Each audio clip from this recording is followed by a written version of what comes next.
Would you want to share more on that last post that you made into school that we were kind of going back and forth on algorithm? Yeah, sure. I mean, I was just noticing that it's kind of like, we all get the weird curve where like we have our launch on Friday and it goes up and it goes up and yeah, and then all of a sudden it just kind of like falls off. I don't know if anybody else does that, but that weird Thursday, as you can see that big peak that's right there. It was just like just happened to check because it was Wednesday before Thanksgiving. I don't know if a lot of people were traveling or something. I don't know. Maybe just getting in the fields with Christian music. I have no idea, but it just like all of a sudden just pushed, and it was like, I mean, just about all that 1433, I think it is right there, was Mhm. all like just radio basically. Are you sharing your Because you can screen right see I'm now? averaging like 200, maybe 300 a day, and it was just like boom, radio just pushed it, and then Yep. like the next day it pushed it again, and the next day it pushed it, and then it just like whoop. So basically, you were like, "This is awesome," and then it stopped, and you were like, "Ah," right? You're Yeah, just absolutely. okay. So my thoughts on this is number one, that's actually really great to see, though.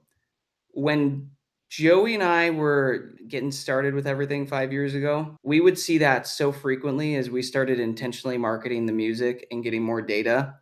One month it would shoot up and then go back down and shoot up and then go back down. And it was always like this telltale sign that the algorithm was finally getting enough data on us to know who to recommend us to. So this is something that we really like to do is yes, the 30-day look is good at seeing everything, but zooming out to the year 12-month look is actually really really helpful just from a long-term standpoint of seeing, okay, are there new highs being made?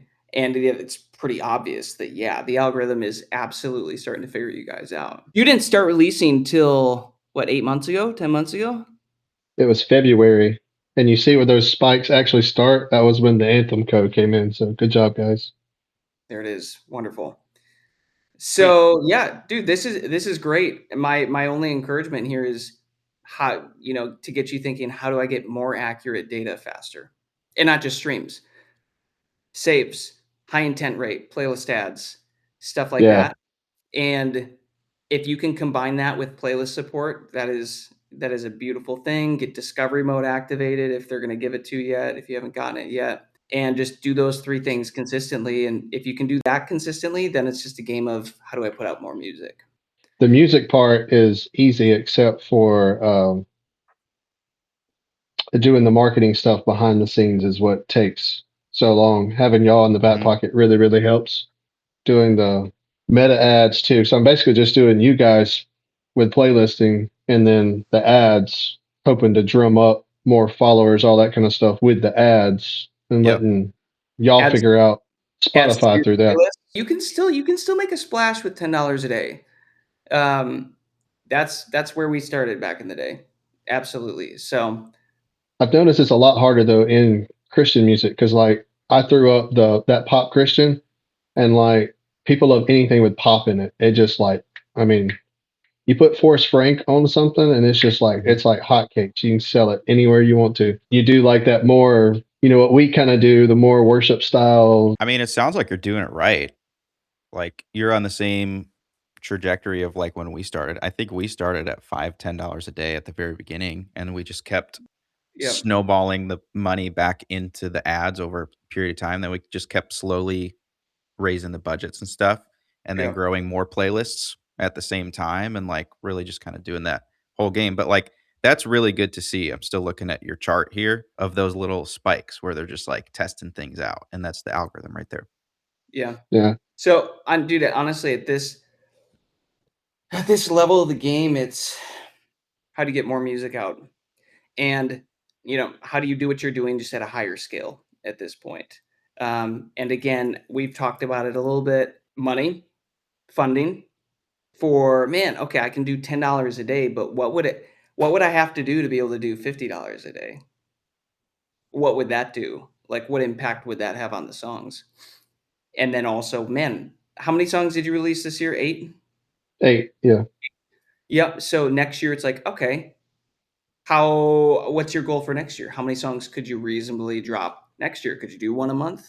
Ever feel like the music industry is a private club and nobody gave you the password? We did too. We started as artists, we got rejected by labels, tours canceled by COVID. We spent years trying to get people to believe in us, and it didn't work. So we learned how to build it ourselves. Now we've generated over 500 million streams on our music. We've helped over 1,000 other artists run marketing campaigns, and we even now own and run our very own record label. So if you're tired of guessing your way through your music career, join the Anthem Network. Get your 7-day free trial by clicking the link in the description below. We'll see you there. As we're playing around with this funding course, there's also this game of, okay, well, we want Spotify to make us passive income, right? We want this to generate money so that we can put it back into the music, grow the thing faster, right? That's the goal. Mhm. It gets easier as you release more music, right? Because if you need to get 1 million streams a month, let's say Right. to make $3,000 a month to keep funding your ads and your new music and everything, but you only have 10 songs released, what is that? It's It's a 100,000. lot of streams. That's Yeah. 100,000 streams a song. So that's 3,333 streams a day per song. But what if you have 20 songs out? Well, now it's still by half. Now it's more like 1,500 streams a day. Well, what if you have 50 songs out? You see what I mean? It's like this daily streams required keeps getting lower and lower and lower to the point where it's like it's unreasonable that you can't do that if you have enough songs out. So then you just have to solve, okay, how effectively and affordably and cheaply and quickly can I make songs? And or how do I solve the funding to pay for said songs and marketing, right? So Yeah. as you keep doing this, keep thinking about that. It's like, okay, that's great that we can do 8 songs a year. How would I do more? What's the bottleneck? Because you're producing, right? So it's your time. Yeah. Yep. So right now it's like, okay, my time is the bottleneck. Well, dude, that's great. Again, I think these are positive things. I would view that as another step in the staircase. Of like, wow, okay, the algorithm's starting to pay attention. Just keep doing what I'm doing. You're on the right track. And it sounds like you're already figuring out the ads part. Like that's the hardest learning curve out of all of this. And it's like if you could just wait, keep putting out more songs, the more songs you add to your playlists that you're growing, the more return you get on the ad spend, and it just keeps just snowballing. So that's great. Sorry, could I just ask a follow-up question in the sense of ads? When you guys say ads, do you mean like the Instagram ads or do you mean like the ones on Spotify? We're primarily talking about running Instagram ads to Spotify. To clarify, within Spotify for artists, there are ads that you can run. There's something called Showcase. There's something called Marquee. So you can run ads in there. They just tend to be really expensive. And the budgets, they just get spent very quickly to the point where we don't use them at all. We tried them back in the day. It's just, you don't get great long-term effects. What we like to do is we like to go into what's called Facebook's Ad Manager, and it's the behind-the-scenes platform where we can create and run ads to target locations, people, interest groups, and then we run these ad campaigns to Instagram stories. And those are the ones where people are swiping through their stories. They see our ad, they click on it, they get taken to Spotify. I've done the Instagram ones, but I haven't done the Facebook. Honestly, like Facebook kind of overwhelms me a little bit. I don't know why. Oh, I just haven't. I'm not on it a lot. I'm more on Instagram, but the Instagram one, I had one that was like really successful. It's just I think I put too much money and I did it wrong. I shouldn't have put. I think I put like $80 into one, and I should have done like Aaron was saying like $10 a day or something like that, or even just like to start for now like 5 or something like that. They're talking about going to Meta ads. I think that's what's throwing her off. It's Yeah, because Meta owns Facebook and Instagram. So yeah. you go to Facebook, you set it up on the Meta ads, and then you do a specific target of you unclick Facebook and all that kind of stuff, and just run it on Instagram. And I don't do it on Instagram Explore.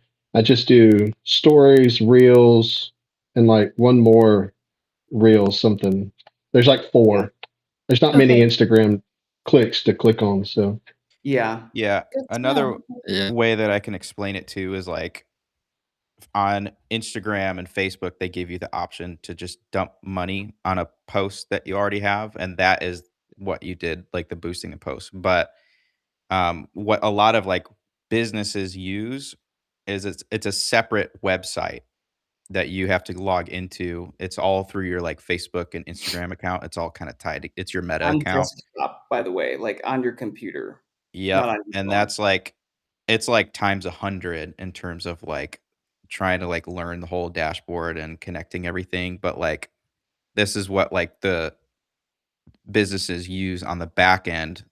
And then you can choose a lot more on your targeting, like where you want your ads to show up and things like that. And you have a lot more control over that. Before you head out, if that session gave you just one good idea, imagine what'll happen when you're actually in the room with us every week. That's what the Anthem Network is all about. Artists connecting, getting real-time feedback, and taking action together. You can join right now with a 7-day free trial and be part of the next live call for free. Don't just watch other artists grow with them. Click the link in the description and we'll see you on the next call.